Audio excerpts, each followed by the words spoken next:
আজ এনেছি চিকনি শাকের রেসিপি।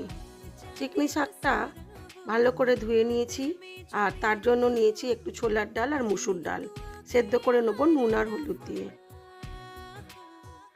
এই চিকনি শাক খুব একটা বেশি সেদ্ধ করা যায় না, টক হয়ে যায়, আর অনেকেই এটা খাসারির ডাল দিয়ে খায়, তবে আমি ছোলা আর মুসুর ডাল দিয়ে করছি।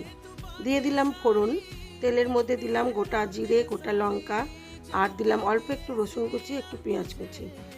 ফোড়নটা ভালো করে ভাজা হলে দিয়ে দেবো সেদ্ধ করে রাখা ডালটার উপরে।